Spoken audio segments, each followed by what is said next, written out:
In 6, 5, 4, 3, 2, 1.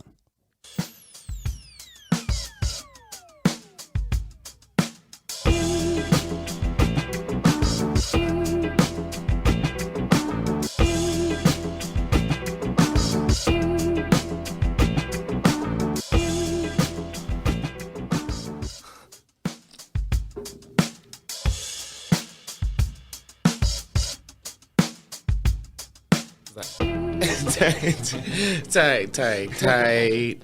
Welcome to another installment of Come In, We're Open. It's Open Honest Conversations with Austin Langley. Today we are featured by the one, the only, Jeff Koehn. Oh, you were about to say my title. I'm in lineup for that title, so I'm actually trying to claim it on my own. Oh, he's trying to, okay. So I didn't even want to introduce you as that. You were like, I'm giving it up. And I was like, I'll take it. All right, so here's the... But Jeff Koehn we were talking about him yesterday. He is a paperclip in the Denver comedy scene. Right, Evan? That's his joke. What does that mean? More important than a staple. Paperclip. Oh, okay. Oh, yeah. Yeah. And more removable. Well, now you're I'm just out of here. Yeah, you're just looking at the negative side of it. That's uncalled for. A staple, the staples, dude, Staples used once. Yeah. Staples one and done. Okay. That's true, yeah. Staples one and done. Also, I've been stapled in the leg. I'd rather hang out with a paperclip than a staple when it comes down to it. You know? Yeah, I could see. Yeah, they're not that painful. Anyways, we were talking earlier. You've been in Denver since 93? 1993 I moved out here. 1993. Yeah. Oh, it was a good year. The sun was shining. Denver was blooming. I don't know what was Denver like in 93?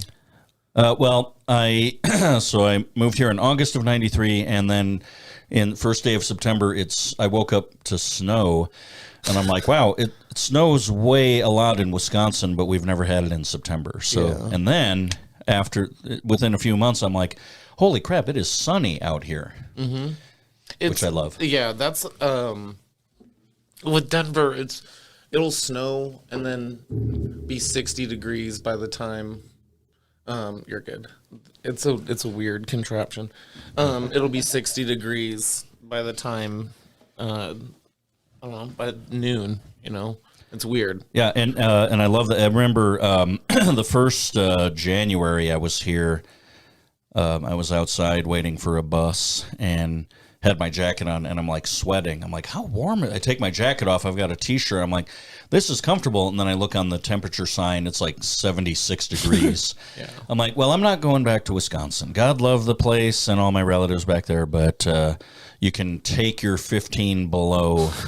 I have a bad habit of just leaving hoodies in my car because I'll leave the morning and it's like freezing cold out. And then by the time I get off of work, I'm like, well, I don't need a hoodie anymore. So there's a pile of them. Yeah, so I have like 6 hoodies in my car. And it's the worst. And I'm like, why don't I have any sweaters in my room? And then I go in my vehicle, and there they are, just waiting for me. Have you ever like pulled your hoodies and then there's like a homeless guy sleeping under them? No, I let them. I have enough space where they can sleep in there if they'd like. Oh, that's good. I have enough space. We were discussing before we started up here, not raised religious, found it later on in your life. Yeah, but like when I was 19. So you were brainwashed in a kind of willingly. Well, you know, you're still impressionable at 19. 19, yeah. That's where the military gets you.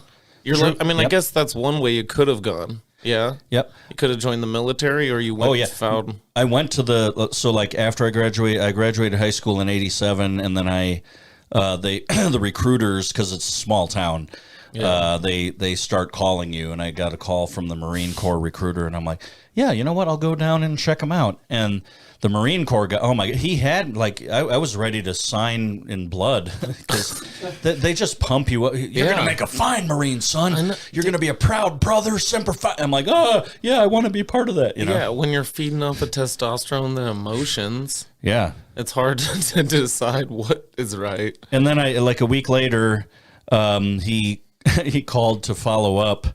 And I was like, I'm leaning toward the Navy. And he goes, fag, and hangs up. No way. Yeah, for real. Are you serious? Yeah, That's so funny. And then he said the same thing to his friends at a bar about my friend Dennis Walloway, who just decided not to go either. He goes, yeah, a bunch of, gay F words in this town. Bleep that out, by the way, if you need to. He did that on the phone. That's so on the phone, funny. yeah, to my face, yeah. That's so funny. And then instead of military, I got into drum bugle corps, which satisfied the same sense of needing like a fraternity and tradition, all that stuff. Yeah. Well, again, being part of a community is a lot of it. For sure. I feel like that's why a lot of people end up going to religion. Like I'm a recovering addict myself, or at least recovering alcoholic. Still an addict, recovering alcoholic. I get it. But a lot of people find religion after, and it's a weird take.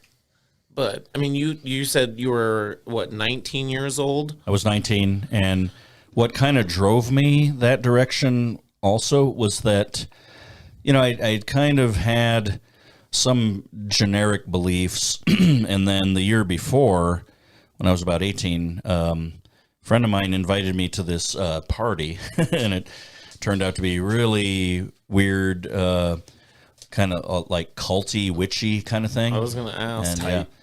And that scared the crap out of me. And then, what was their take? Like, what do you mean? Oh, this guy flat out said, what you think is evil is actually good and true. Darkness is light, and God is the devil, and Satan is God. And I was high as fuck and on PCP.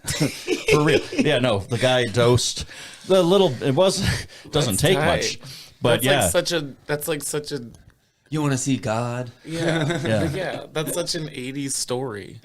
Isn't it though? I mean, and now looking back though, I think the reality is that guy was probably just fucking with us. I don't think that guy, because he was like my age, he was our age, and like I think enough at that time about like the Satanic Panic that was big.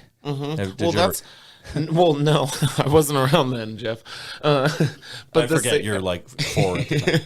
Satanic Panic, is that where people like? Well, that Time magazine is from the summer of the Sharon Tate murders. Oh yeah, like when all that stuff started going crazy. Well, and that was the real shit. Like Charles Manson. I mean, he was into. No, the Satanic Panic though that I'm talking about is that in the 80s.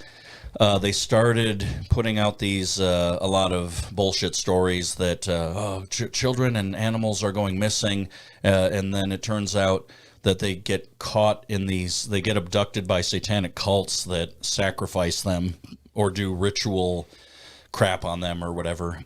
Yeah. And part of the Satanic Panic too was that all of rock and roll, but especially heavy metal, is like of the devil. It is. It is. Yeah, no. I mean, not G.G. Allen though. No, he was solid. He was for real. He was keeping it real. I mean, I know people. I mean, it does. I've seen, I guess, documentaries of like the satanic religion. Is it? I mean, would it be under the same category? It all got mixed in. So there was a real thing. Anton Szandor LaVey founded this thing called the Church of Satan. And basically, I don't know that much about them, but I know that they're more of what they call the left-hand path, which is that there's not really a devil and a God, but Satan, the word Satan means adversary. And so his whole satanic Bible and everything was, we're just here to, like say, fuck you to the church and all the right-handed paths. That's what, I mean, that's, when growing up, that's what I kind of pictured. Yeah. It was just like... And they did ritual... Anti-religion, no. It was kind of anti-religion, but a lot of them that are practicing, I guess you would call them LaVey Satanists, actually consider themselves atheists.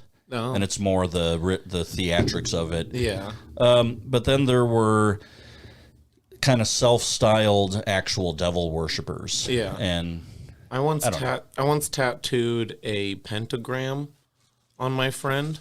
oh wow, like a real tattoo. Yeah, it was a real tattoo. I got a machine. He asked me if I would give him a tattoo. I tattooed a pentagram on his ankle. And his mom was pretty rock and roll. And he showed her. And she approached it like it was like a guy who got a cross tattooed on his shoulder blade.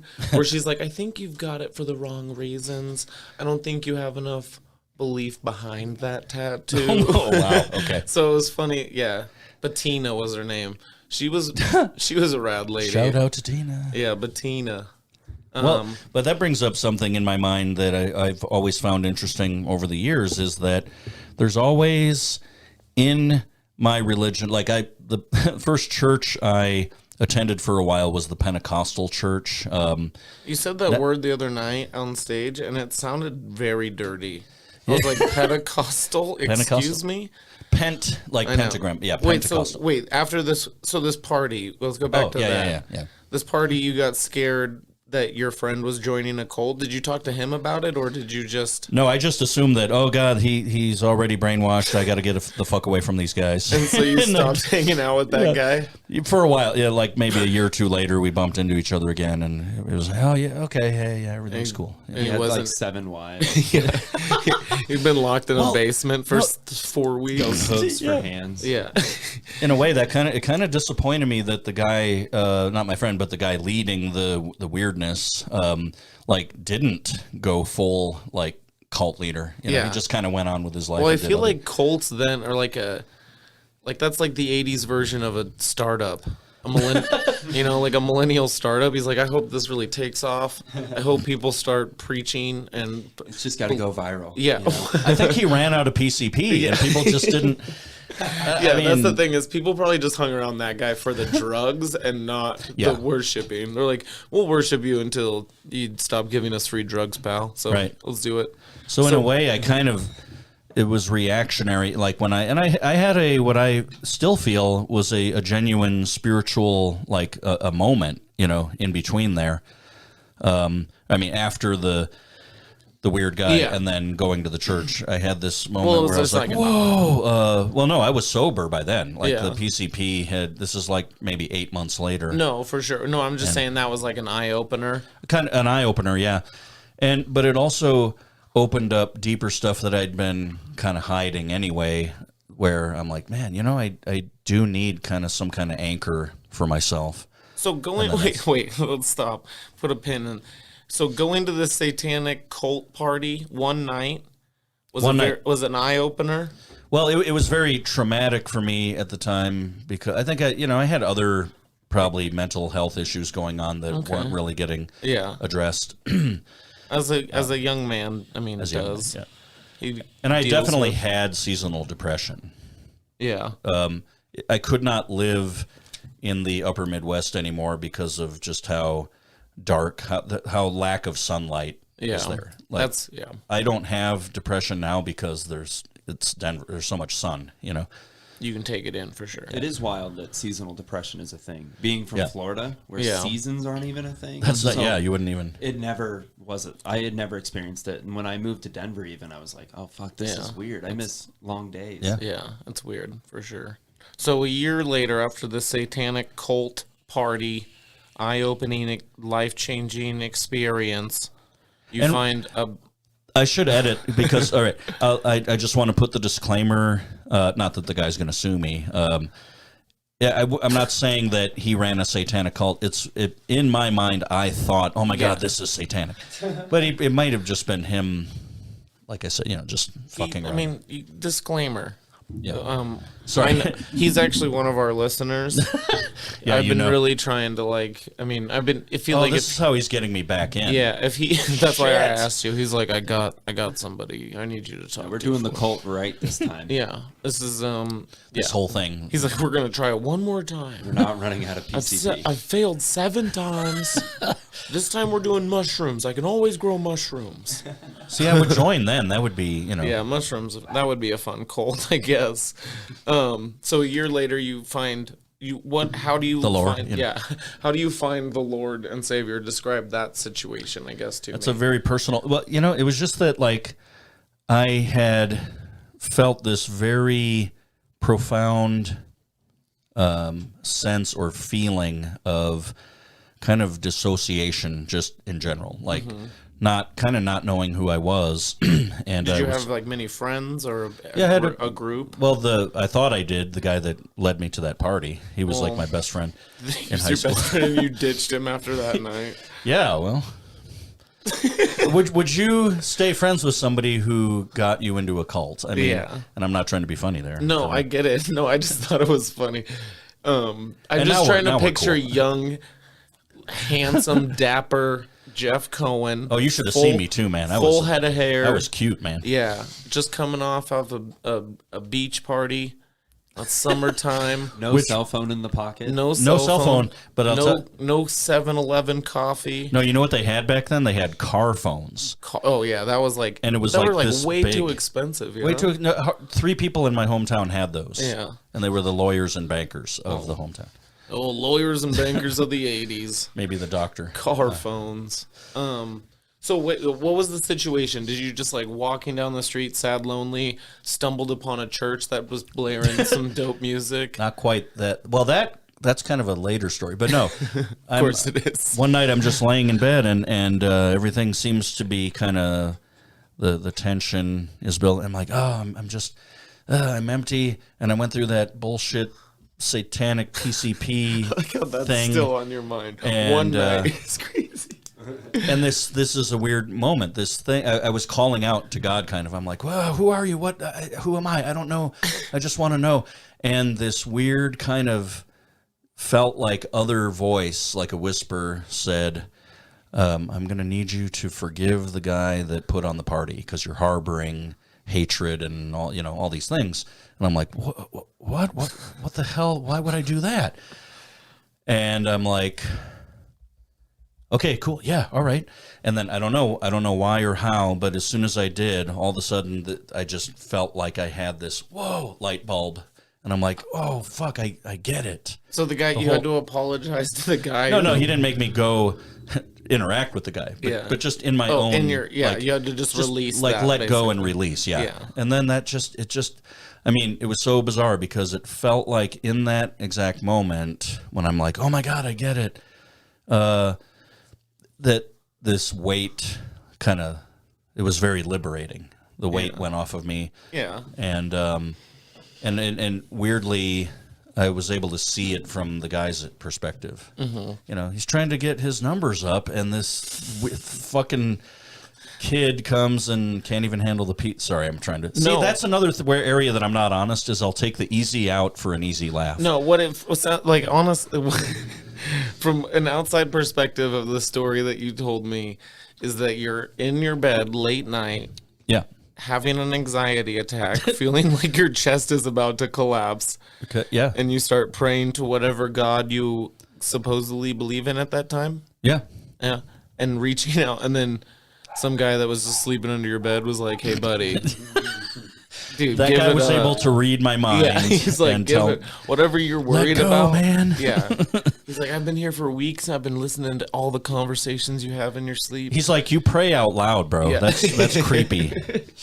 So I mean, it was a very, and for real, like genuinely, for the first time, I felt like the whole, oh shit, I do have an identity. Like I felt grounded in myself, I mean, that's gone to shit in subsequent years, but so at that point so that was like your first pray or first time you prayed, first in a real sense, authentically, and that your first like almost outer body experience with There's something to giving yourself into it that allows it all to happen a lot more, whether it's even like honesty with a person or honesty with something you believe in deeper. Like the more like you commit to the bit, Like, no, honestly, and I tell people that now. I'm like, whatever you happen to believe, if you can do that thing of surrender, let it go with the wave, it can be scary as fuck, but it's huge with drugs. Yeah. Like if you fight the drugs, it's way worse. Well, and I mean, I think that's why the PCP fucked me. Sorry, I keep interrupting. No, that's good. That's probably a connection. Yeah. I mean, that's why I feel like people even have religion. I mean, just because it is that sense of whatever higher it be. Yeah. So at that point, were you just sold? Were you hooked? You're like, I can pray to this God. Yeah, I wasn't. I felt, and again, you may call me crazy, but I have a genuine belief that the whole Jesus thing, being God, is real. Now, I take issue with the caricature that organized religion has made. Well, and some weird outlooks on life in general. Weird outlooks, and it's closed-minded. They're missing kind of the meta, big picture, and all that kind of stuff. For sure. And the thing is that like God isn't the bearded man. It's almost like Taoism in a sense, because their view is that God or the life force or the grand consciousness you can't define or make into a cartoon.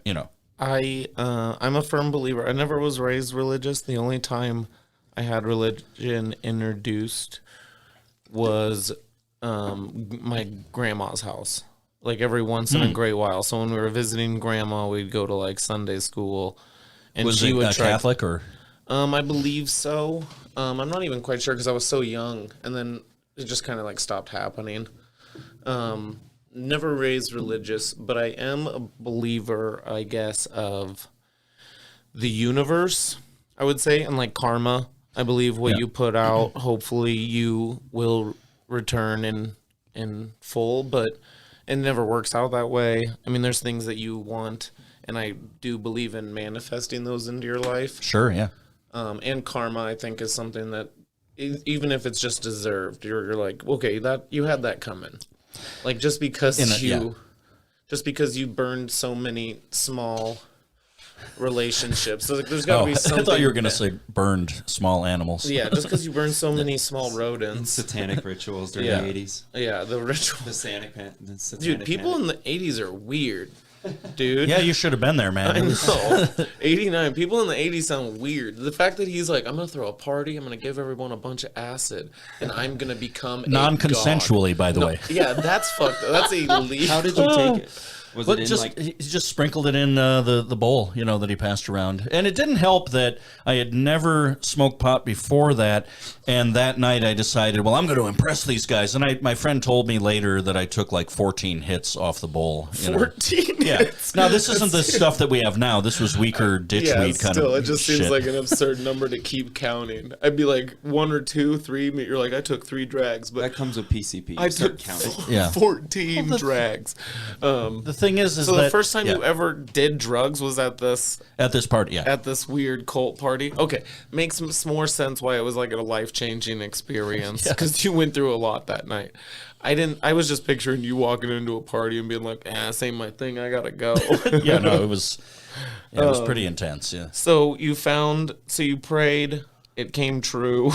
Yeah, had this connection and and then what was the church that you chose of? Well, then like about a month later, my mom's friend Donna heard, because I got all excited and told my mom, "Oh, you got to find God, Jesus is everything. You got to." My mom's like, "Get it, fuck off. I don't want to hear, like." Your mom sounds cool. But then my shout out Sharon Koehn, R.I.P. Oh, dang. She passed in 2008. But anyway, she was really cool, but then her coworker Donna was hardcore Pentecostal Jesus freak. She found out, called me, came over and said, "Let's go for a ride." Oh my God, I'm so excited. You got to come to my church. It's so, Pastor Goodrich is such a godly man. And I didn't have the filter of the difference between this, what I think is a very authentic personal thing, and then how they take and package it and all that. It sounds like the weird entry to a porno where like your mom's best friends like, "Come with me to church, Jeff." Oh, I wish that would have happened. She was kind of cute. It would have been so much cooler, that's for sure. Yeah. Well, that's what I'm going to start saying on stage, that version. So she took you to church to try to take advantage of you in general.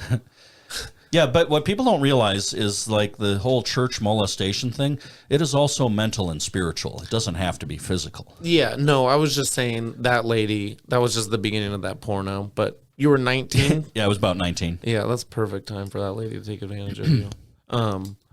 So she took you to church that you were kind of weirded out by? Well, not at first. Everybody was so nice. And they see, now that's also a tactic that cults use. It's this thing called love bombing. Yeah. They're like, oh my God, and so my former gym coach, Jay Wolf, he's like, oh my God, Jeff Koehn, glad to see you, man. Come here, man. Give me a hug. And I felt accepted. Yeah, for sure. And then, and I attended weekly for about, 3 months until I moved down to Madison and then found another weirder version of that church. Yeah.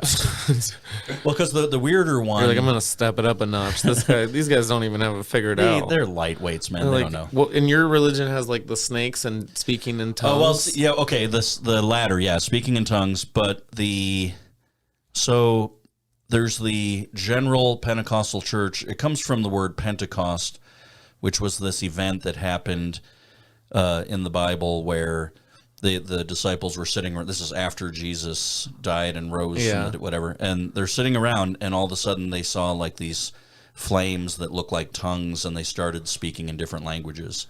So they name it after that. So their whole religion is based off of one event that happened over like hundreds of years. One event and then events following it. But here's the thing: I found out that the people teaching that, well, you have to speak in tongues now because that's what they did. Yeah. It's like, if you read it, no, it doesn't say that they went, blah, blah, blah, blah, blah, blah. They didn't do the babbling in tongues. It says that there were people there from different nations, and when this event happened, everybody was hearing other people speak. And like, if you were speaking in Somalian, not in their native language. Yeah, I would hear you in English. That's what was happening. Oh. Nobody was like gibberishing, like the Babelfish in Hitchhiker's Guide to the Galaxy. You can hear another language, like a translation. Yeah. That would be tight. Oh, that's where Babelfish God comes was a Babelfish. Babelfish. Why not? Fish?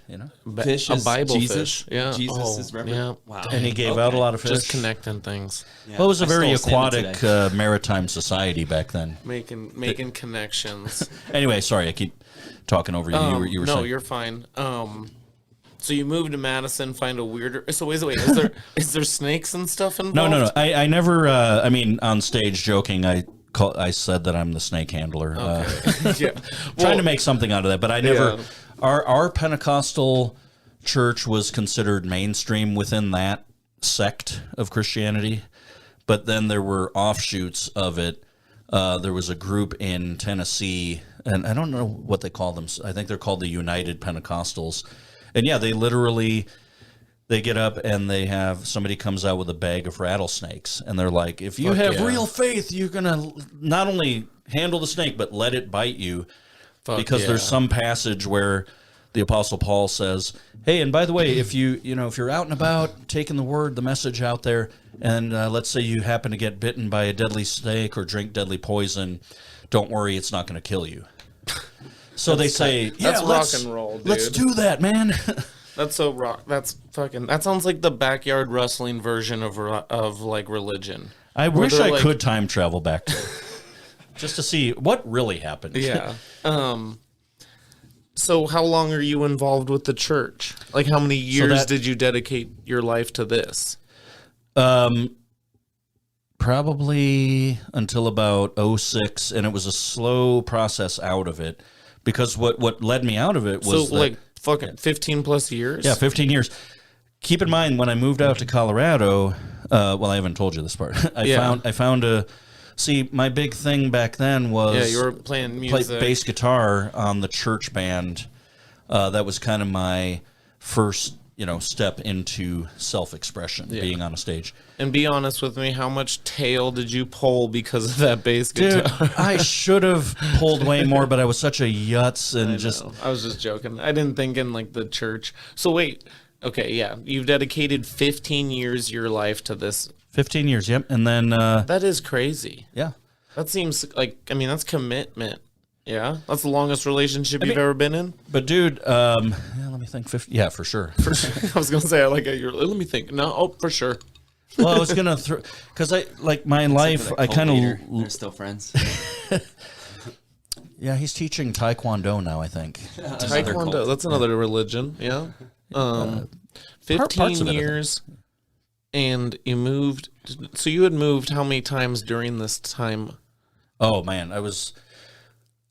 Well, I would. So, like I said, I might as well have been touring with that bass guitar. Yeah. God, see, maybe I will do that now. Pick up the old bass and. Dude, if you took a bass guitar, what a friend we have in Jesus. You know, that's what's up. The dude. Funk version of that song. That would be, dude. You with like a full. You should get a dope stand-up bass. Yeah. Not the electric for pussies. I'll let you play people. Yeah. Yeah. I'll let you play people on and off stage at Scruffy Murphy's with your stand-up. Dude, bass. for real, I will. I don't think I want to get a stand-up because scat musician with heart problems. Yeah, that one. Bass. I'll get a bass though. I'll come and do intros if you want. Yeah, that'd be tight. But just Seinfeld intros though. That's all we play. Yeah. I'm not going to play like a full Yeah. Stanley Winston. 15 years solo. of your life touring with the bass. In you church. Moved around a bunch of times. You said Moved to Colorado in '93. Pretty quickly got on that worship band, as they call it. Has it only been Denver? Yeah. Where was your church at in Denver? The first one that I was at for 11 years was out on Quincy and Parker Road. Oh, that's weird. That's where I moved. Oh, when I first moved here.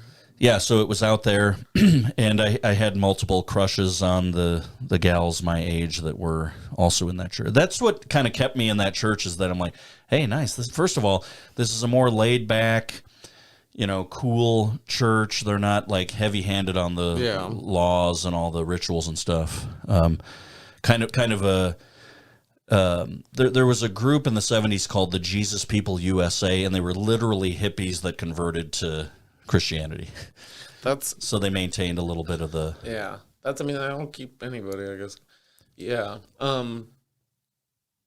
What are like the major do's and don'ts of this, religion? Of their thing, or what I now? Like, is it like the no sex, no? Yeah, they were. Drug. Like, what were the major do's and don'ts? I guess they were very big. They were very anti-sex outside of marriage of any premarital kind. sex. So, like, for real, even masturbation is like, we can't find anything in the Bible where somebody's jacking off and the Lord interrupts and says, hey, knock it off. There's not that. But we think that it's sinful because if you're jerking it and you're imagining and you're fantasizing, and I'm like, Jesus, these guys don't even know about porn yet, But that's lusting after a woman, so therefore that makes it sinful, or whatever you're lusting after. I think everything. Yeah, that's. Sorry. No, I mean the part of religion where it's like everything. I feel like you're almost denied becomes an infatuation later on in life. Dude, that's what happened to me. That's why I'm the fuckmaster. I know. 16 years abstinent. That. Yeah. And it all makes sense, but it never, like, how are they not able to diagnose that as maybe we're doing something wrong when we raised a fucking psychopath or sex addicted alcoholic because he wasn't like, you know what I mean? I think some of them, a lot of people are gradually making, that starts to dawn on people, and then they kind of get, it takes a while to kind of undo the multi-levels of brainwashing and all that. Yeah. So traveling with the bass. I didn't really tour with the bass. I just left that church and briefly went to another one. The one after that one was even crazier because I like how all your churches keep going up one. Well, I will say this, that the Aurora Vineyard was much Shout more... out Aurora Vineyard if you're listening. We got a few listeners, I think, that partake in that church. Yeah, there might be a couple still hanging on there. Yeah. But that one was more normal and mainstream. But the message was still a little like, you better not do this and you better be doing that. And which I think is completely missing the point. Yeah. But I'm not here to preach. So what are the good memories? Like any significant that stand out that are like, holy shit. Even as a non-religious person, I went to church a lot and enjoyed it all the time. Well, really? Like, again, it's a community, and there's... I once watched my brother sneak out of church when everyone bowed their head to pray. And he just was like, peace. This is a good time to dip. Dude, it was so funny. And I was like, I'll tag along, but you got it. I had a moment like that. The thing that made me finally just definitively... And I stood up and walked out mid-sermon. Oh, you badass. At Aurora Vineyard. And, dude, I almost went like this on the way out. But I'm like, I almost did. Like in Half-Baked, where he's like, fuck you, fuck you, fuck you. Point at Jesus, you're cool. Fuck you. The guy up there is cool. You, with the microphone, go fuck yourself. That's how I felt, because he's doing this guilt sermon. And really, here's what he was really trying to do. Hey, guys, we're broke. We need money. Please give us money. But the way it came out was, I've noticed that the tithing has been going down lately. And the thing is, I understand this is summer and things are slower in your sales or whatever, and you're going on vacation. But that's no excuse, because the Lord really wants us to support each other. And let me just say this, people. If you are not willing to tithe, and off the gross, not the net, that was a big thing.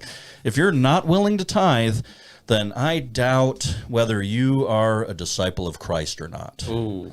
And I'm like, okay, no, that's it. Fuck you. Yeah. The money aspect of religion is where it starts getting really weird. Yeah. And it's the Catholic Church is the richest organization to exist. Yeah, I'm sorry, but hey, Pastor so-and-so, don't tell me what to do with my money when you're sitting on like $80 trillion worth of gold just in the fucking Vatican basement, Well, and when guilt, especially passive-aggressive dog shit like that, where you're like, you might not be faithful to your religion if you don't give me your money. How you prove it. Yeah. That's how you show your faith. That's like a teenager going, well, you'll give up the pussy if you really love me. Yeah. And that's what it was in medieval times, where you literally buy your way into heaven. Yeah. Like, you'd be a holy person by how much you donated to the church. I mean, I almost believe that more than just like, that seems like more legitimate. That sounds like you're just buying like a cooler place to be buried. Real estate. Yeah. Yeah, at least the PCP guy wasn't asking for money from me. Jesus, That guy just was. That guy had a plan, though. That guy had a. You don't want to know. No, you're right. There might have been something else down the road. But we were talking about the Vatican. I find it wild that I found this out recently. The Vatican has 53 miles worth of shelf space. Shelf space? Why would you know? Shelf space full of ancient books and texts that they've taken from other places that aren't allowed to be shared. Like, it's literally information and passed down stories that, like, 53 miles worth of books. I can't even. I'm not impressed. Yeah, Austin's like, I got 63 miles myself. Yeah, those guys I'm not impressed. You know how much Google has? You know how much miles? IKEA shelves their bookshelves in miles now. Who 0.005 measures miles bookshelves in miles? Give me the amount of books, I'll maybe be impressed. Miles? I've biked that in half a day. 53 miles, get a job. You show up with your bike. Here, let me see these. And he's pedaling down there. Yeah, how thick are those pages? Let me show you.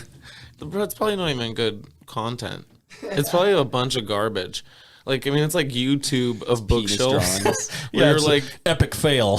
Yeah, YouTube of bookshelf where you're like, I mean, every once in a while I find a decent one. The Vatican's top 5. Yeah, there's like a few. I keep coming back to, and there's the classics, obviously, but there's a bunch of garbage on here that things I'll never pay attention to. Doodles that make life worth living. Yeah. For sure. Yeah, there has to be that kind of bullshit in there. Oh, for sure. But also some pretty wild stories, I imagine. Sure. Like recounts of history and stuff. Oh, yeah. And they just don't want those stories out there. There's a couple ass-eating stories in there. Yeah. Well, it's all about Area 51. Yeah. It's all about, aliens and... Trump. Yeah. It's all about... He's in the prophecy. The salmon-colored wig wearing. Yeah, I don't know how you. The orange man. The orange man. Rise again. So you stood up in church. Walked out. And you did you make it enough announcement to where people noticed? Were like, oh man, he's angry, or did you just like, I gotta pee? No, and then just never come back. I squared off with him as I was walking and made eye contact. Yeah. And I just kind of went. Yeah. And he kind of, his response back to me was, yeah. So anyway, so give your time. He's like, I'm not gonna give this guy any time. Yeah. No. That's so. I mean, that's weird to be shamed. I mean, not shamed out of religion, but like, I mean, obviously there was things that led up to that you were obviously over with, and realized this guy was just like scuzz anyways. Yeah. How long until you felt like religion didn't want to be a part of your life anymore? Well, what did it was, or at least this religion, or you felt like you could find faith on your own? exactly. Yeah. I've just realized that, wait a minute, like the whole message is that, okay, God does not look at the thing called sin. He's not keeping a scorecard with humanity. We're all good. In fact, one of the biggest messages that everybody overlooks is angel appears to Joseph and Mary and says, hey, I'm bringing a message from God, and it's this: peace and goodwill toward all mankind. Mm-hmm. That's everybody, Yeah. And no, fuck that. We got to go back to did you sneeze with a short sleeve shirt on? You're fucking going to hell, Yeah. I just made that up, but that's always the weird part about, I feel like some, and I feel like most religions kind of have that, but you have to pay your dues in a place of like a church. Like, why can't you just be religious on your own and say your prayers when you feel like you need to? There is kind of the sense of community for sure. The weird way that like you have to put your time in. I like kind of like Mike's. Yeah. Where like you can be the funniest person in your living room, but if you don't share it with others.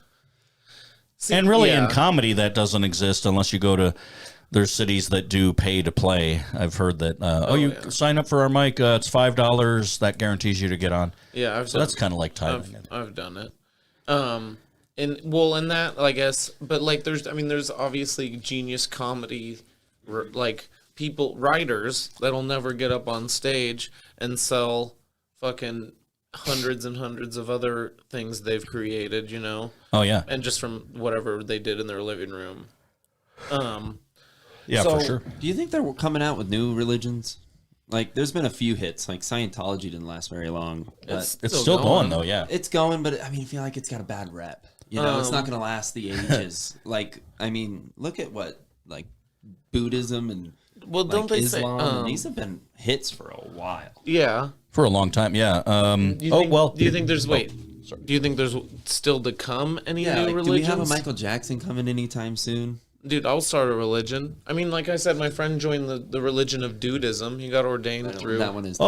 There's the one called the giant spaghetti monster religion. Yeah, they did start a website, so that makes it official. they're 501c3. They wear spaghetti strainers on their driver's license IDs. Yeah, they bought a .com. I thought you were going to say they just wear spaghetti. Yeah. Hey, what's up? So was that was like leaving the church an eye-opening experience? It was great because over time, and my best friend Doug, we met in the Aurora Vineyard. We were still friends, and over time, I kept telling him, because both he and I left around the same time, and we went to this other church called Bridgeway, which that's where people run around and they fall on the ground. Yeah, shout out Bridgeway. They're very, very experiential and weird things that people are laughing uncontrollably, falling on the ground. And there's one woman that would do laps and yell out, ho, ho, ha, ha. And, like almost no rules to the... Yeah, almost no rules. And sounds like a Scruffy Murphy's on it. I think that woman came and did a set. Yeah, I know that lady. She's been performing every week. Aspie would love that church. Holy crap. See, dude, if you could... because it's so creative. Anyway. I'm just saying, if your religion was so powerful where you could make me just laugh hysterically on the ground, like rolling, I might be signing up. That would be cool. Yeah. Like if you could just be like, give me a good dose today. And then they're just like, bah! I'll send you a YouTube clip of there's this South African preacher named Rodney Howard Brown that was going on. He called himself the Holy Ghost bartender, and he would go to all these churches. The biggest one, the big event, was in 1994, the Toronto Airport Vineyard Church. He came and did a conference, and you see him saying, okay, let's pray that the Holy Spirit, doing the tongue thing. Mm-hmm. The Holy Spirit is falling, and he goes like this, and all of a sudden this whole section, this is like an indoor arena, and you just, people fall on the ground laughing uncontrollably. That'd be so cool. Like there's some, and to me, all right, he's doing some hypnosis shit. Well, that and you also paid actors or whatever. Could be, yeah, a bunch of shills. 17 coupons to Red Lobster if you fucking fall down when I wave my hands in the air. Dude, no, I'll do that. I'll be like, sign me up, man. Yeah. But, yeah, so Bridgeway was kind of the, like around 05, 06, I decided, I'm fucking done with this shit. And I tell Doug to this day, the longer I've been away from that one specifically, the more like mentally healthy I feel. Yeah. You know, that makes sense.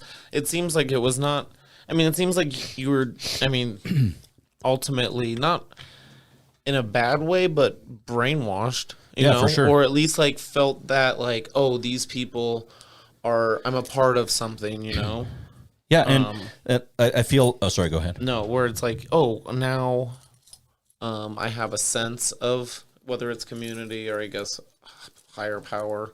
I think belonging to something, you know, being... Do you think you were 100 the whole time? Or like believed this is the way life is supposed to be? Well, I believed in definitely the spiritual part that, you know, like, okay, I feel like God is real, even if we misinterpret, you know. Yeah, there he is. There's the guy. Yeah, that dude, unholy laughter. So,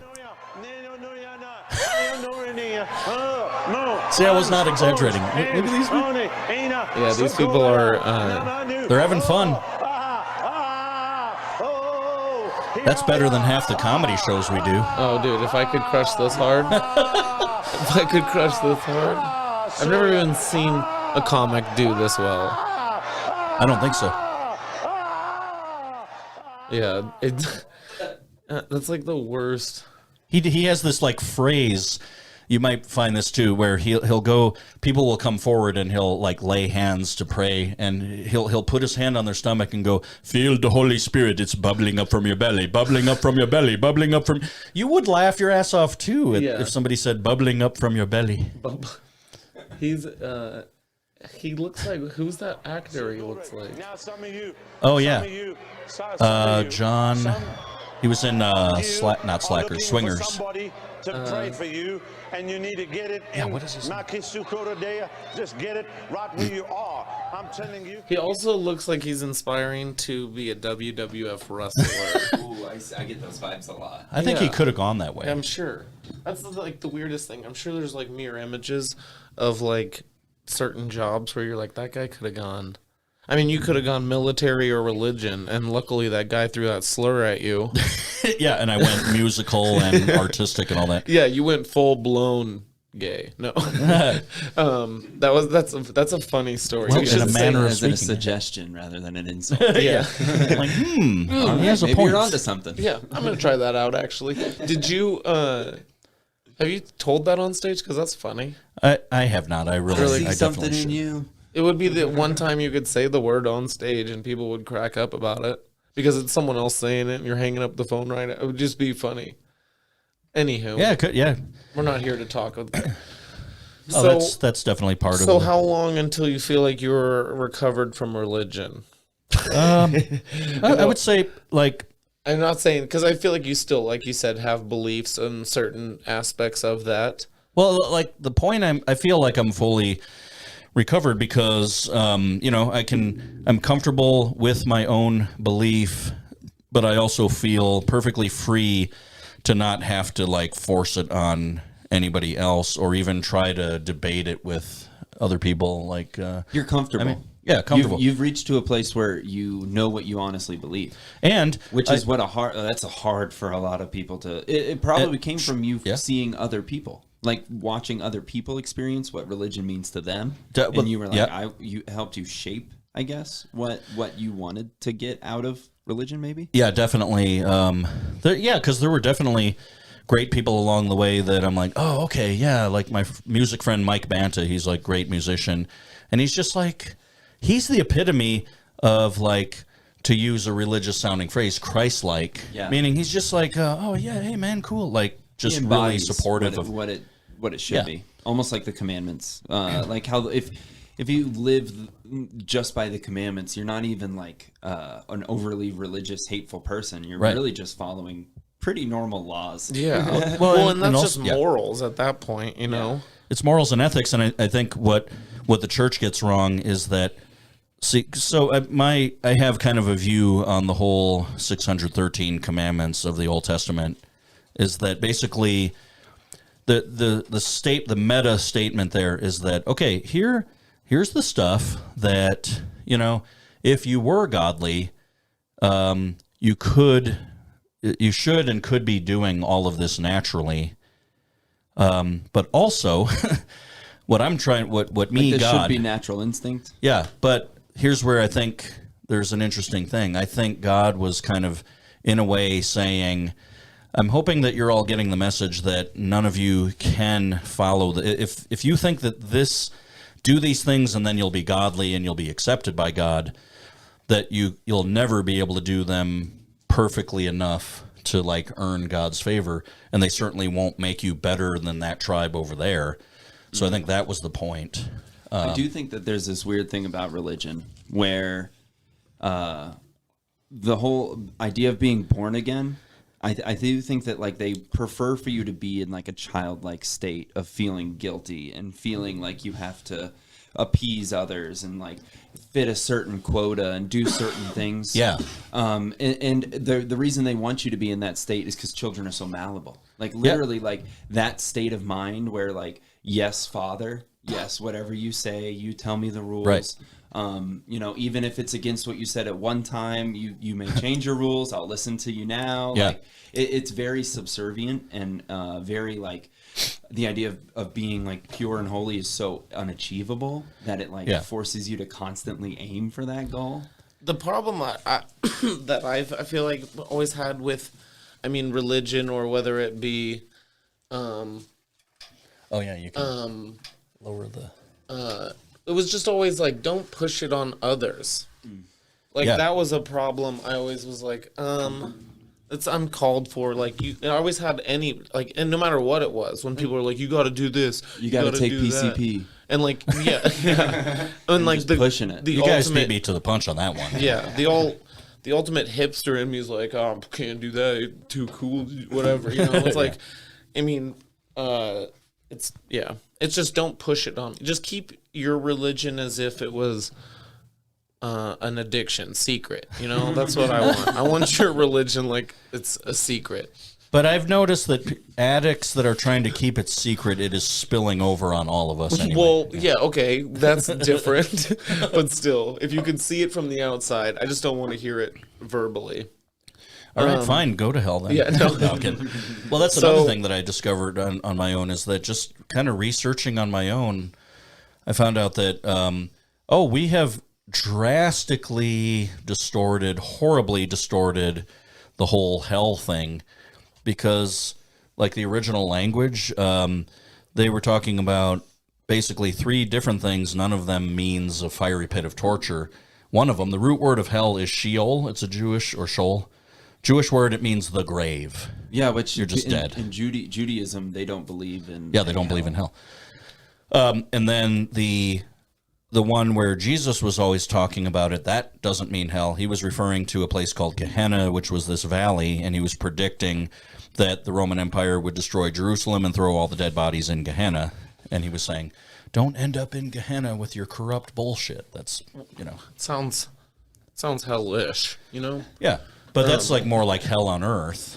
And yeah. Wait, so you said there was 3? Yeah, and the third one, it's talking the whole lake of fire thing. The actual Greek language basically says, so there's this thing called the Crucible of Fire, which is a blacksmith term. It's like a pot that you pour lava into and then you purify gold in it. Yeah, I do that. I mean, that's a hobby of mine, actually. Dude, I've been. have you seen the YouTube videos where the guy says, "Here's what what happens to a plate of glass when I pour lava on it," and he has all these different examples. Sorry. No, it sounds like a great content. You were talking about commandments. Yeah. Do you have a favorite? Do you have one that stuck with you? Yeah, Not like one that you feel is most important or something, but just one that, like, I mean, I've heard song lyrics that have stuck with me. Let's hear your top 10 of the 10 commandments. Well, no, I really don't like any of them because they're kind of commandments. irrelevant. Wait, was it commandments? No. So you said In the Old 600. Testament. Okay, so in the Old Testament, there were the 10 commandments of Moses written on a scroll, or written on stone, chiseled on stone tablets. But then, under the Jewish code of law, there were 613 total commandments. That's where it gets into don't eat fish with meat, and It's like the list of Ghislaine Maxwell's rules that she had for the house guests. Yeah, that sounds way too long. Yeah. You gotta trim the fat on that. Yeah, I mean, If you're gonna make that content even digestible. It's like the terms of agreements on Apple. It's like, I'm not reading all this. So you feel like you I hope I don't break any just rules. give me the button to click. I'll just click the goddamn button and say we're good, okay? I didn't need to read all of them. You think I'm really going to sell this? You think I'm going to sell your idea to somebody else? Get out of town. So you feel like you're recovered from religion? yeah, and I mean, maybe least not where 100%. I mean, are you at least, do you feel like you're stoked about where you're at? Oh, totally. Man. Yeah. Like I'm having more fun and have more fun. I mean, I still have like, Oh, that's life. Life is tough, That's you know. fucking. Well, and I mean, and religion has nothing to do with that. Right. The fact that people can feel like they can put their emotions into like the religion aspect, it's like, good luck. yeah. Like, go for, I mean, just a slight walk in the sunshine. Yeah. Pet a puppy. I mean, there's multiple things that I would be like, oh, that's a if I get religious to pet a experience. Boston Terrier, good God. I mean, that's a day's worth of happiness right there for me. My favorite are If it's a Boston pugs. Terrier, yeah. If it's a love Boston pugs. Terrier puppy, I will cry. I will cry. Jeff, are there any other religions that are speaking to you? You have any other? Yeah, kind of the Taoist philosophy. It's, I guess, not as religious, but it's a philosophy, Taoism, because it's basically saying that, okay, there is this general, highly intelligent life force, but we don't know who or what it is. And the first law in Taoism is the Tao that can be named is not the eternal Tao. Okay. But there's a As manifestation. soon as we can put a word to it, it no longer Yeah, is. it's kind of, you're missing the point then. Interesting. I like that. But Yeah. it kind of pervades. And I actually think there's this real interesting book called Christ the Eternal Tao, because he's saying that, well, look at the principles that Jesus was talking about. It lines up with Taoism, because he's basically saying that, okay, the eternal Tao cannot be named, but it is sublime and perfect and puts out nothing but love and creativity and all that stuff. And as soon as you try to put a box on it, then that's where you go into all the rules and the religious trip. Eastern Orthodox. Oh, yeah, that's right. I forgot about that. I always thought Orthodox was a fun thing for different religions to be like the Greek Orthodox Church. It's Yeah. like, we're kind of quirky. It's like a different word for almost abstract. Yeah. That guy's unorthodox, huh? He's definitely outside the box. We can move on from Yeah, you don't have to read. I'm just saying that's. No, I'm not saying. I'm just saying religion in general. I feel like you've been. What was like childhood? Like where you said you weren't raised religious. Like what's it? Well, we went to church, but Paint yeah. a picture of young 8-year-old Jeff Koehn. Oh boy. Okay, let's see. What was his interest? What was he doing? 8 years old. Oh my God, I was obsessed with the original Star Wars. Really? The Damn. yeah. because it came out. So 1977, I was 8 years old. That's when it came out. Me and my brother, we made our you mom. probably shit bricks, dude. Did Yeah. you see it in the theater? Yeah, I saw it in the theater. Holy fuck. How many times? Oh, probably 12 to 15 times. Just in that. I knew it. Yeah. As soon as My brother and I made my mom. It's still they're replaying because it was such a smash at the box office. The theaters we're keeping this, So in that year, probably a dozen times we saw it, and I was so obsessed with it that I would look for like we'd be out shopping. I would look for like little hallways to go get lost in and imagine that I was in the Death Star. Yeah. Oh, for sure. that's so cool. And I took like blocks and Lego because they didn't have a Death Star toy. I tried to make my own with like little wood blocks and That's shit. a circular thing. Yeah, you're like, I that's picked so up this. hard to make. I know. Picked up the stone, was like, yeah, look at what Death Star. It was just a round I'd rock. throw it at my cousin Look Eric. at this basketball. It's the Death Star. Look at this soccer ball. I got a Death Star. Cain and Abel used a Death Star. They definitely did. So, I mean, like movies back then, that was like a full-on theme park attraction. It was, right? yeah. You threw Just- 50 cents at the dude, and you're like, get me in the movie Yep. until I'll watch it 7 times over and over. Fuck yeah. So you were going with your brother? Yeah, my older brother. Randy. Okay, I was gonna ask, how's an 8-year-old getting there? Were you going with your parents every time? Yeah, my parents they went and saw it with we bust my dad's balls to this day because 3 different times he went to see it and fell asleep halfway through every time. He did not give a fuck. Yeah. Have you, Austin, ever fell asleep in a movie in the theater? Uh-huh. I have too. Dude. What was yours? Multiple. I have a softcore narcolepsy where if I sit somewhere for 40 minutes, I'm surprised I'm doing. Yep. The only reason I'm not asleep now is because you guys were talking. I know. Is there anything? That sounds like a cool 8-year-old Jeff Koehn. And you weren't raised religious. What? This is in Wisconsin? Yeah, Wisconsin. I grew up in a Wisconsin? little town called Marinette, Wisconsin. It's Down by the river, you just throwing right- stones. Yep, right here. Dang, middle finger. Upper Michigan's here, and there is this little river, the Menominee River. I mean, you're up there by the old Canada. Pretty close, yep. Sault Ste. Marie, the Sioux. The It's about Sioux. an hour and a half, yep. That's cool. Throwing sticks and stones. Were you into sports or playing soccer? What was your childhood like? Yeah, when we played, there was this kind of open lot in our neighborhood. We'd play, touch football and regular football. Yeah. Softball, kick the can was a big one.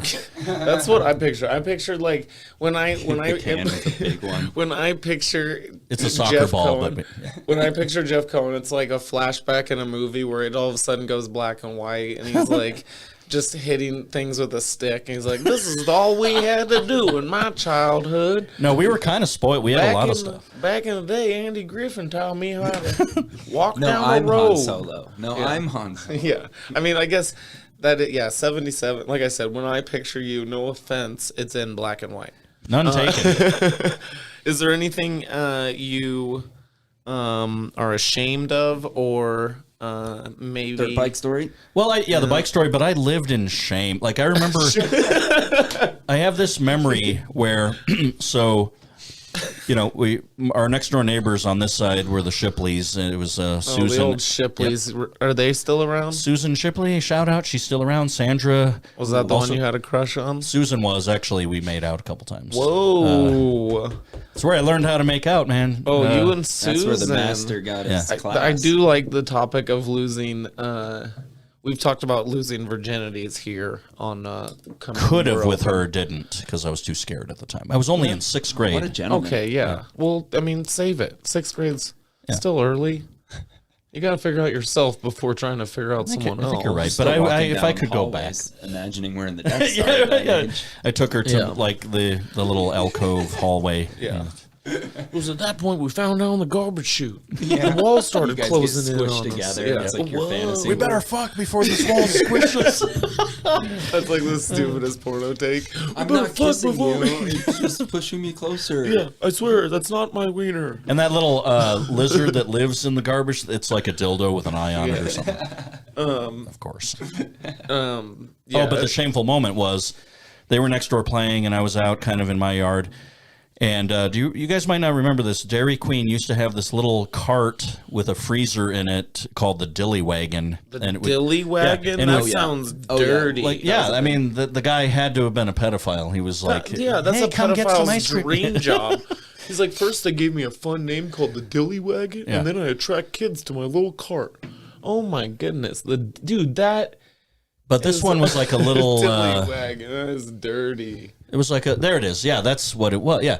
So it has in black and white. Yeah. I told you, when I picture Jeff Koehn's childhood, it's in black and white. But you'd hear the music coming down the street. Like a little ice cream truck. That was the tune. And I go running, and I'm like, I want ice cream. And I run up to the guy, and he goes, well, what do you want? And I'm like, oh, shit, I don't have any money. And I go to my mom. And she's in I yell up to Mom, can I have some money for the Dilly Wagon? The Dilly Wagon's here. No, you're not getting any fucking money. And she said that, yelled it in front of all the kids and the Dilly Wagon. And the shame I felt from being the kid that flagged the guy down, like that was going to ruin his day, that made me feel embarrassed and shamed. And then your deeply. mom just dunked on you. Then when I went back in the house, she goes, you don't look at all the trouble you caused. And she put a bar of soap in my mouth that was the punishment. Ooh, I got soap in the mouth a couple times. But I wasn't even cursed. She was the one that cursed. That's so funny. Yeah, I was going to say, that's assault. You just asked for money, and she was having a bad day. You interrupted her, masturbating, and you're like, please hey, don't Mom. make me think about that. And then she's like, God damn it, Jeff, this is the 7th time this week I've been trying to come, and you keep fucking asking for ice cream. I'm trying to sit here and fantasize about Star Wars. Yeah. Dude, that's so funny that she just, I guess... Now that we're talking about it, when was the last time you talked about being shamed in front of all your friends for the Dilly Wagon? Yeah, probably so your mom, 30-some years or whatever. So your mom dunks on you, makes a fool of you, tells you you're in the wrong because you interrupted something. Yeah. And here's the thing. She almost didn't even have to do any of that. I was just I just had that as a kid. I just felt like, okay, I better just not make waves. I'm wrong for even being here, and that turns out to be part of the whole very high amount of kids that are adopted have that internal thing because it's the separation trauma. It is weird moments where, I feel shame, and your mom didn't ever think twice about it. She carried on the next 30 minutes, made you dinner, whatever. Carried on with life, and you carried it for fucking years. Yeah. Years and years, To the point where when I was a bit older, in my early 30s, I'd go back there and visit, and we worked through a lot of stuff. We had a great relationship before she passed away. But yeah, as a kid, it's like everything is monumental and life and death, you know? For sure. Everything's more traumatizing at that age, for sure. 100%. So the Dilly Wagon was a shameful. I definitely had a few moments as a kid where my dad maybe did something in front of everybody, or even taught a lesson at a time when it was in front of everybody, and you just feel so much more shamed. You ever see a boss do that when a manager or whatever teaches a lesson to an employee in front of everybody? That's even just worst. the old move of hey, can we talk over here? And then everyone else is just look at what's going on. Oh my God, he's about to get fired. Dirt bikes, were you raised with them? What is a 77? What is a dirt bike in the 80s? Okay, so when I say dirt bike, that's what we called them, but I'm not even talking about a motorized dirt bike, the pedal kind, the BMX little moped. Not even a moped, no engine, just BMX bike? It's a bicycle. It's just a bicycle, but it has dirt treads on it, and they sold it as this was before mountain bikes. Before mountains. Go in, type in 1977 Huffy or BMX dirt bike, and you'll see exactly what I'm talking about. BMX dirt bike. So it was meant for dirt. It wasn't a dirt bike. Right. And so I had neighbors that had them, and I was like, oh, God, that's the cool bike to have, and I don't have one. Yeah, boom, exactly. That's a pretty fucking sick BMX bike. I would ride that around my neighborhood to this day. And you could do little spins on it and kind of jumps. That's just a classic BMX at this point, dude. So I wanted one of those. That one up top, Evan, buy me. That's 1997 one. That thing is sick. I like the handlebars. Dude. I would ride that around the neighborhood. You nailed it with the Huffy, though. Yeah. Huffy's tight. So back in the day, they garbage now. Yeah. And the big thing that when you go to the bike store, it's like, oh my God, the new, the new Huffy, it's got chromoly, forks and all this. Did you put the baseball cards in the? Yeah, totally. The first bike I had of my own was a 5-speed Schwinn, and that's where the story goes in. But we'd take baseball cards, put them in the spoke to make the motorcycle sound. 100. There was this little toy called Raw Power, and you put it on your little the handlebar, and you'd go like this, and it was battery, and it would go, I do remember.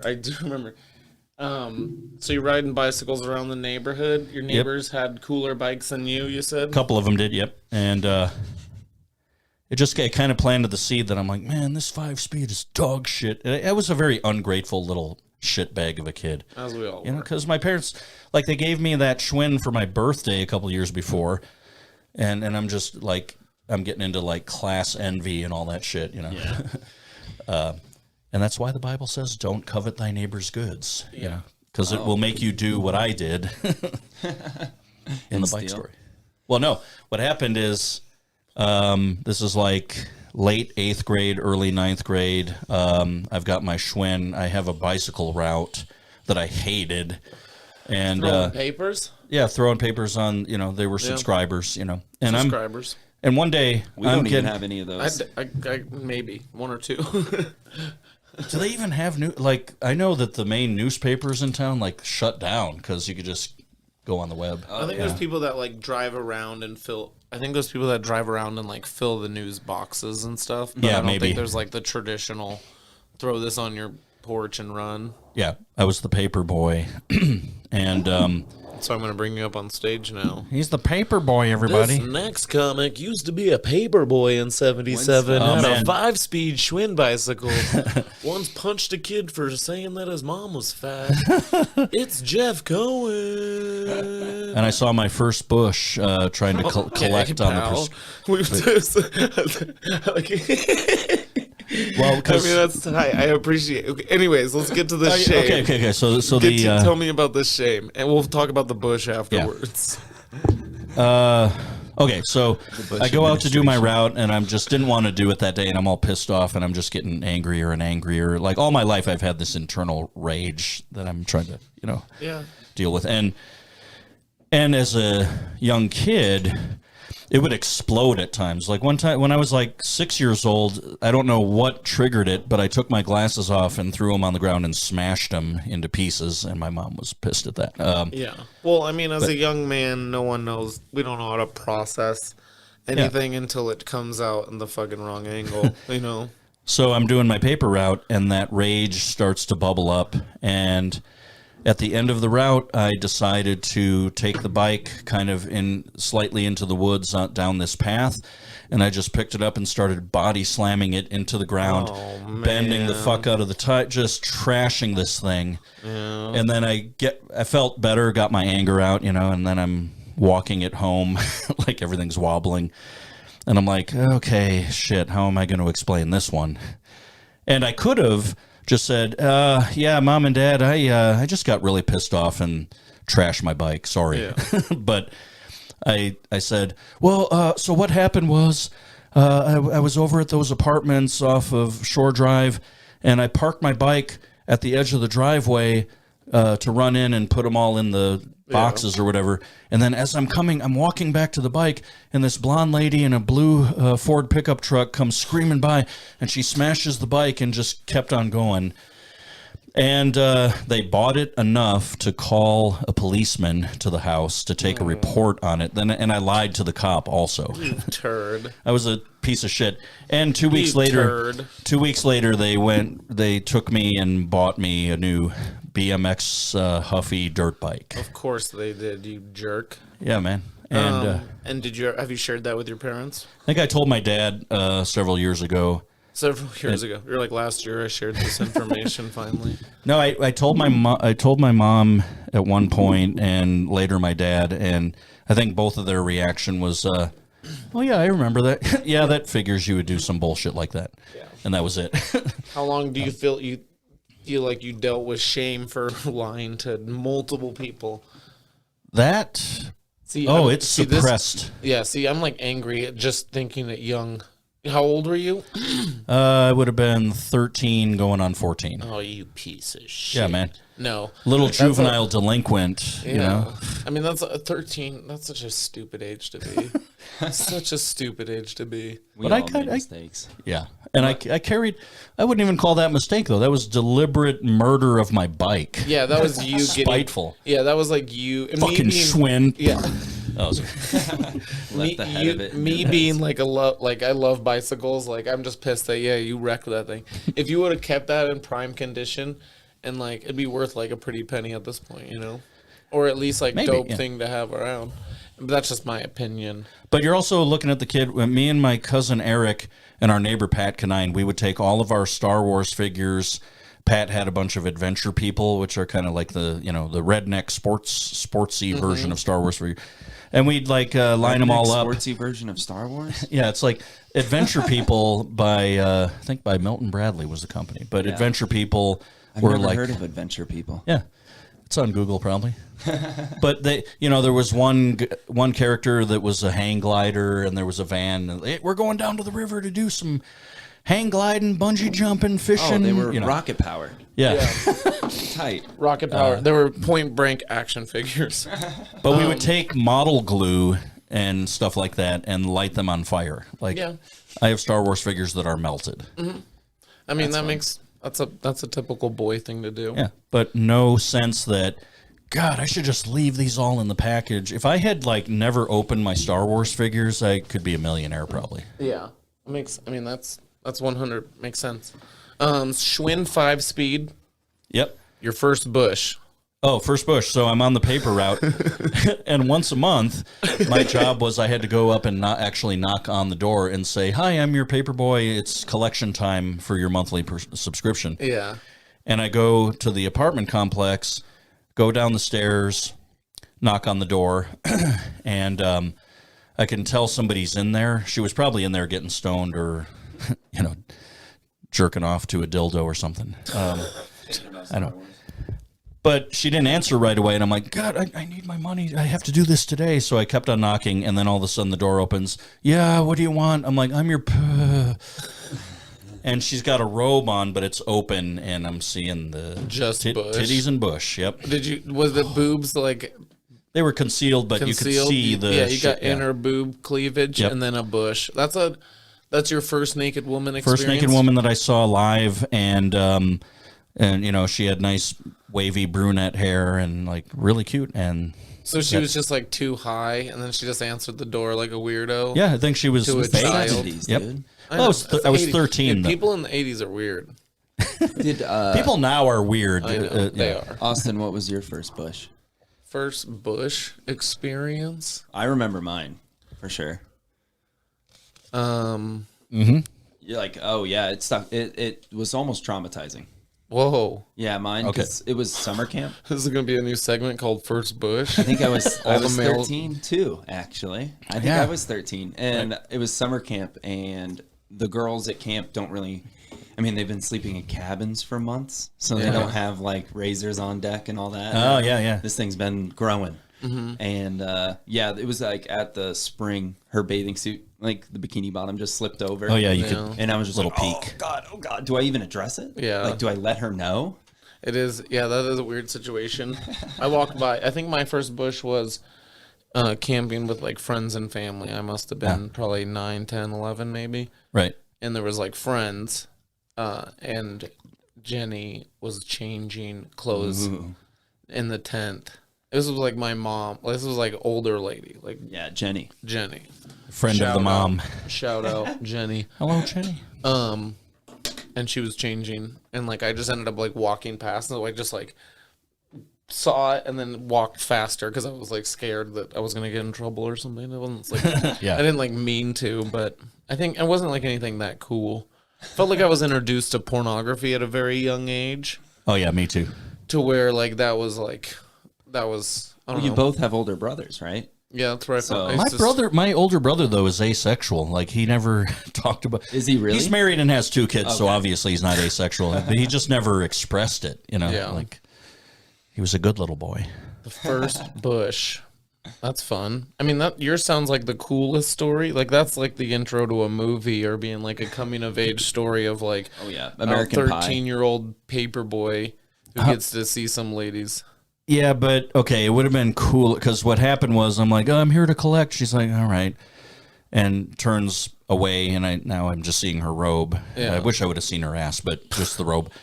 And she goes, gets her little purse, whatever, and she goes, yeah, here you go, and then slams the door on my face. It would have been cooler if she's like, well, why don't you come in and have some lemonade for a while, Well, that would also have been illegal. 13-year-old me didn't know that. Yeah, he didn't, No, but that's also the she beginning. did. It's the beginning to a Penthouse story for sure. Yeah. It was a paper boy. Dear Penthouse Letters. She had a robe for on. him. Or for him, yeah. I'm excited that you're stoked about where you're at spiritually and religiously now. Or just in general, You Yeah. haven't had any Kool-Aid. Have you felt any? Since we're on the shame talk, have you felt any lately? When was the last time you felt shame? Here's the thing, because this isn't because of religion. It's just again the internal thing from childhood. Yeah, it's emotions. I have this thing that I'm really trying to find a way to get rid of this, but every night that I go home from an open mic, that shame thing is there trying to get me to feed it. It's like a fear thing. So it's like, okay, I'm home now. Let me think. Let's replay the night. All right, did I say anything or do anything that could have even slightly offended anyone? It's this just fucked up, totally fucked up internal thing. Dude, break that habit. Yeah. Because if you're in that, here's what happens. You see it everywhere. Like somebody walks by, oh, hey, Jeff. I'm like, whoa, oh, shit, what did I do? Oh, dude, I highly recommend breaking that habit now. What do you think you could do or what do you think I could do to help you break that terrible habit? Well, I mean, other than like encouraging, like what you just said, hey man, break the habit, or how's the habit going or whatever. I will addressing it. But the fact that you're addressing out loud. This is amazing. Way. And being able to talk about because it's very great. It's a little bit better this year than it was last year and the year before. And I think comedy is therapeutic to me because especially when I riff, It is, but it also can't be it. For sure. So the answer... You have to work on it a lot more than just being like, well, I got up tonight. Because that's my bad habit. Yeah. I'm like, I don't have anything going else on in my life, but I get to do that tonight. I get to do comedy tonight is basically... Yeah, I have that big time. Oh, for sure. That's how people are with religion. But, I mean, yeah. I at least got my Sunday coming up. I at least have... Yeah, that is crazy, too. I mean, and I could say comedy is a weird kind of cultish... I went to church twice. Well, it is because we're very... Wednesday, yeah. I went to church 3 times tonight. Yeah. I mean, if you went to church like I do open mics, that would be disgusting. Oh, you would be like the head cult leader then, yeah, like 3-4 a night. Yeah, dude, I got up 3 times at church. That would be the worst. Pastor's like, sit down already. Yeah, even the church is worried about you. Yeah, the pastor's like, dude, stop. Don't you have another place to be? Yeah, we know. That would be funny. But in answer to your question, though, I have found something really powerful, and it's a book on cognitive behavioral therapy that somebody recommended. I forgot the title.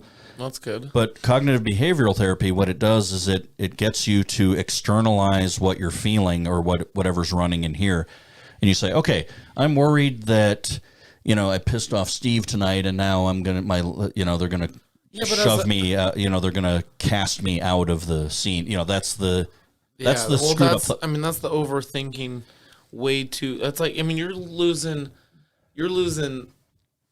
like years of your life, just the amount of like time and effort you're putting into it, And so, but the type of therapy you say the thought out loud or write it down, and then you read it back to yourself, and then because then when you do that, you're able to go, oh, what? That's bullshit. Yeah. So it makes you feel that feeling again and realize kind of process through that. Yeah? Exactly. Yeah. That's by feeling it, then you can own it and acknowledge it, and then you can say, huh, okay, well, I can leave that be and move on. But I mean, like as a comic too, I feel like you can't like I don't know, you can't overthink it. You know? No, you definitely can't. You just go home, fucking do a painting and go to sleep.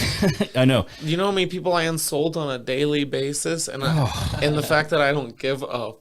Oh, by the way, that reminds me. There's another thing that has been helping. I just habitually need to remind myself of it. Because there are nights where I can be overly sensitive, and if somebody looks at me weird, I'm like, oh fuck, Ali's over there talking about me, you know. Yeah, well, that's also something you can't. I don't know. But here's the point though. Yeah. Is that the problem is that mindset is the wrong mindset, because we're all out there, we're goofing around, we're just being us, and so even if he comes up to me and says, hey, fuck you, which he does. Yeah, I mean, it's all in fun. I don't want to talk about him on yeah, but yeah. But or anybody, you know. But the mindset that really helps me with that is, oh, wait a minute, okay, I'm about to go out. I'm just going to treat this as like the way me and my friend Keith talk to each other on the phone. We don't ever say anything serious. It's always like, yeah, well, your mom's ass lips are like. Well, and it's kind of awesome knowing that these people that we do hang out with a lot can take it and will understand. Yeah. Like, I remember one time making jokes about Austin, and then I wanted to message him afterwards, like, hey, I hope that was okay.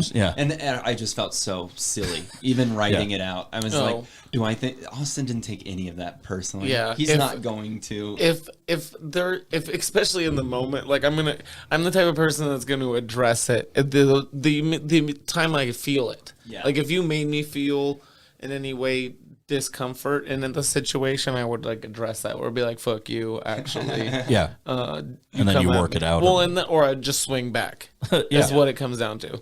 But instead you laugh. Like for sure. If you hear a good joke, instead of taking it in a bad way, you'll literally laugh. It doesn't matter if you're the subject. I'm a big fan of jokes. I don't know if you guys know this about me. What? And I'm having more moments where I can just vibe and be that. Because I enjoy watching you get silly. Like, did you feel shame the other night? No, that was nothing but a blast, man. Just fucking around, and it was fun because the room was into it. Jeff Koehn went up, tried to do his normal thing. Everyone else just started chiming in. At one point, he kind of my bad because I instigated it as like he said, I couldn't think of anything else I'd rather be doing. Oh, that was such a great moment. And then from the back of the room, I said, anything, Jeff? And so the rest of the room was just, and Jeff, he was like, well, what else would I rather be doing? And I was just like, sex. And then everybody was like, oh, anything. I'd rather go bowling. It was just like everyone in the room was just now yelling at Jeff Koehn. But then I was like, when you said sex, I go, okay, let's take, I can only address one at a time, people. Yeah, so he says sex, and I'm like, guys, I'm about to turn 53. My libido has shrunk. I don't even care anymore. And then, like, that's when everybody lost they're like, what? And I'm like, I mean, it was a great time, but it was also like, I could see some slight frustration with you being like, you guys, I came up here to work on something. No, but it wasn't. Sometimes, yes, that'll happen to me. But that moment, lately I've been kind of in this mindset where I'm like, okay, I'm doing a mic tonight. Let's just see what happens, because if somebody does a weird thing, I want to be free to go down that path, whatever it might, because you never know. There could be magic. Oh boy. I'm all about the moment. Those moments hit the best in the crowd too, because there's nothing more relatable than what's happening in the room at that moment. Oh. I mean that's the shit I live for. So the other night, I wasn't frustrated at all. I was just because you didn't like. There was fake outrage. It was just fun because it put it. I mean, you went up early. It put an energy in the room where everyone was like still having fun, ready to like enjoy it. One of my highlights of watching Jeff go up was at the few appearances of that Grizzly mic, Oh, Giggling Grizzly, rest in peace. Oh, And that room, the speakers project all the way around. Yeah. Right. So I'm in the very, very back of the room, and there's one lady with her friends at the bar, dying. I mean, Crushing. dude, Jeff, you did the eating. It's like the stress eating. Stress eating. Oh, yeah, she lost. I thought she put her face into the food. She's punching her buddies like, "Are you hearing this? Like, this is the funniest fucking shit ever." Oh, that's awesome. And it was just so fun to watch you kill at a woman that you didn't even see. Yeah, I couldn't hear, or I had no idea that. No, that Giggling Grizzly mic. There was these these. the worst that it gets. There's these 3 African American gentlemen sitting at the table right in front of me, and I was cracking up at their reaction because they're kind of laughing a little bit, but they're like, "Oh, well, yeah," like they were just sort of agreeing with those. There's points. a point where the people aren't laughing, but if they're shaking their head in the right way, you're like, okay, that's fine. Yeah. Is there anything curious or any questions for me? Oh yeah. Okay. Let's see. I asked you up top. Oh, here. but, Okay.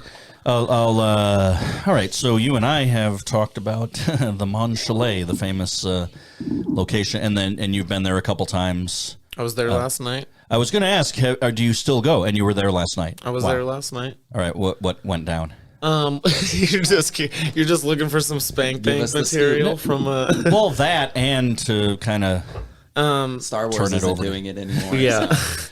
Last night at the Mon Chalet, I guess for those who are listening in at this point, I should have to describe what the Mon Chalet, the MC is. The Mon Chalet is a swingers hotel that has it rides the line of 80s seedy porno to free space to hang out and do what you want in the nude or whatever.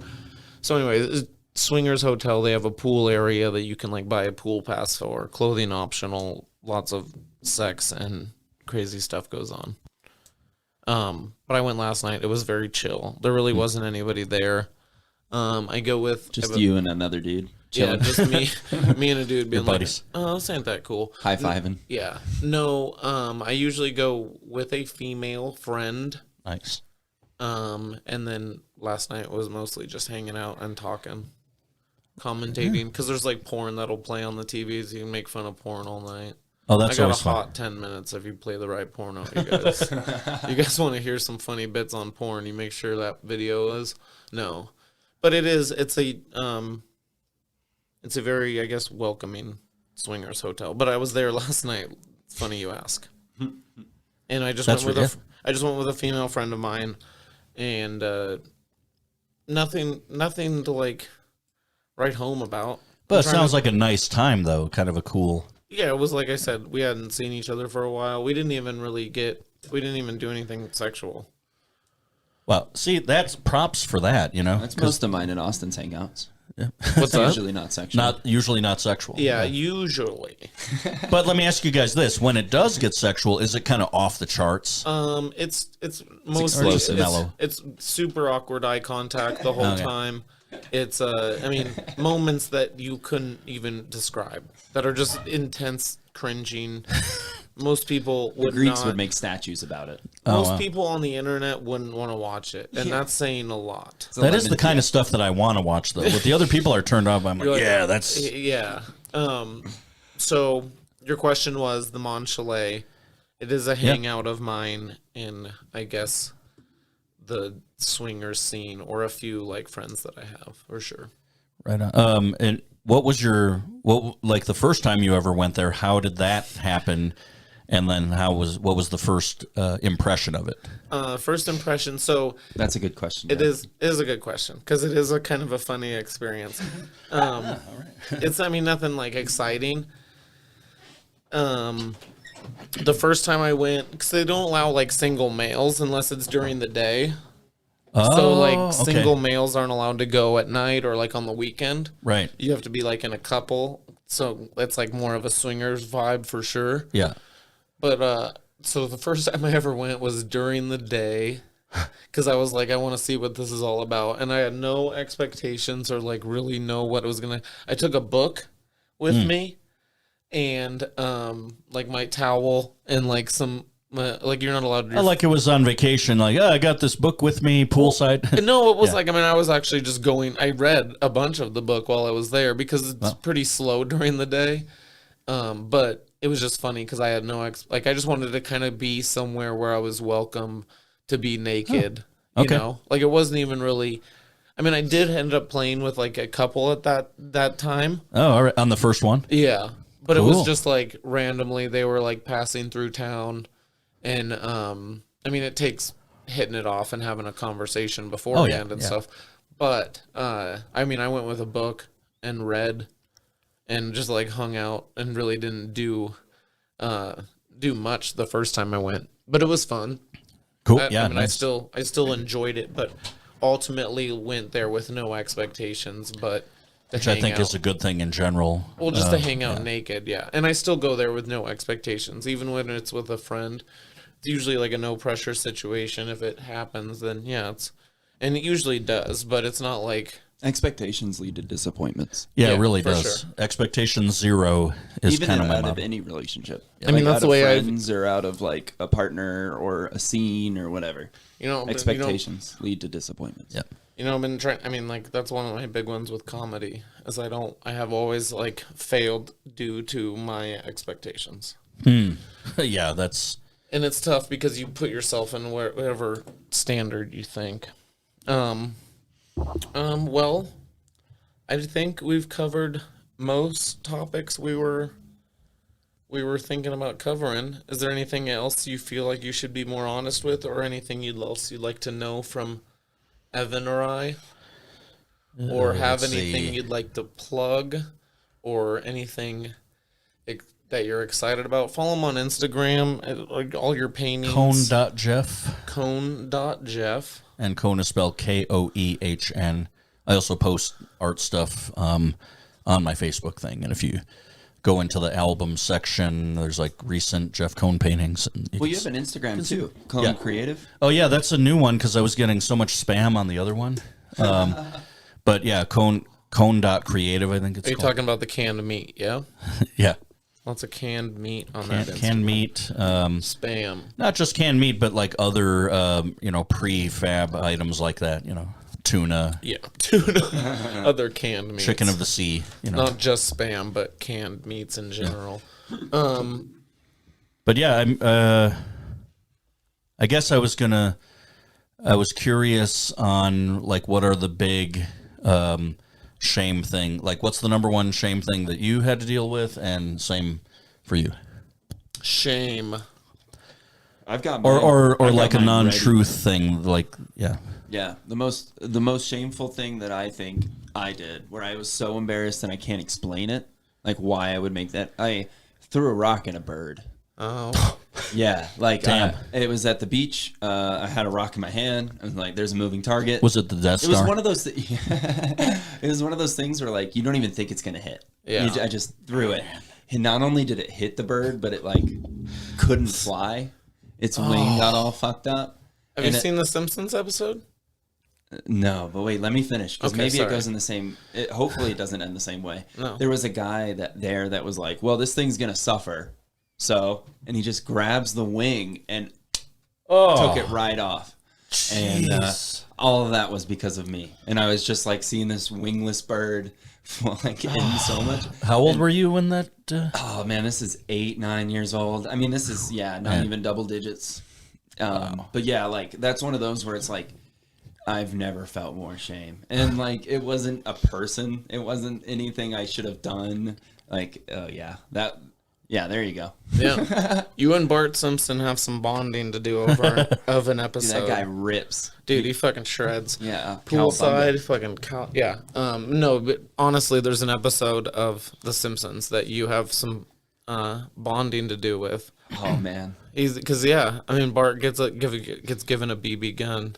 Oh, yeah. And Milhouse is like, yeah, dude, and he fucking scopes out this bird, and he's like thinking it over and overthinking it, and he fucking aims the gun right to the left and just pulls the trigger. and the bird just dies. Jesus Christ. Hits it anyway. Damn. Millhouse is like, oh man, hit the bird. It's like, with the broken scope and everything. So, that's hilarious. and so then this bird haunts his dreams for like, yeah, check it out. Bart Simpson kills the bird. Just type in the Simpsons crow episode. Bart Baldwin. Oh shit. Shame. One time, I think I even talked about this in one of our episodes already, but one time I got Boggle for my birthday and I shamed that kid for getting me because I hated Boggle, and I said, dude, I fucking hate this present. And I was like a real asshole in the situation. And so I felt shame for things that I've just like said in the past. I don't know. And that's like always like when you go through like emotions and feelings, and it's like a fail compilation, but you're just like, oh, I said that. Yeah, it like it gets on you, and it's not even like things. It's just like being maybe too honest. Or not even just I mean that's a form of honesty that got me in trouble. It was when I told that guy what I really thought of his birthday gift. Let me tell you what I really think about your comedy. Yeah, because there's a thing where every show, every time, hey, good job, man. That was, I go, okay, really? Yeah. And like I got something else to say. Well, and that's the thing is you hold yourself to a different standard than a random audience member who's like, dude, I loved what you had to do. And you're like, well, I didn't do the best. So, well, and I've gotten that, now my habit is no matter what anybody says, hey, thanks, man. Glad you liked it. And walk away, Oh, well, and it's taken me a long time to just get to a place where I'm okay with just the way it went, like whether it's good, bad, mutual, I'm fine accepting it. That's still something will always be working on, So well, and bombing can be really good too. There's coolest people bomb. If you're cool, you bomb. You have in the past. If you're a badass, you've bombed. Only badasses bomb. No, I'm just trying to. I mean, I bomb all the time, but I also feel like I do very well for myself on a consistent basis. Sure. Yeah, same. And I'm confident with saying whatever. And it takes me a lot to even be there. But I'm not saying I'm not saying I fucking whatever. Now I'm overthinking it. And maybe I'm not honest enough with how well things go sometimes, but yeah, I try to always be like on those rare I record every set, but I don't listen to very many. And I should be. But when I do, I'm like, okay, I really need to listen to last night because I went off on this thing and there could be some real interesting stuff there. But I try to, it's funny because I'll think I killed and then you'll listen back. And I can tell that, oh no, I was getting laughs throughout, but man, I don't like, I said that wrong, or I just didn't like how I was being. Because I can tell from watching me or listening that, I wasn't in the moment. I was in my head. Yeah.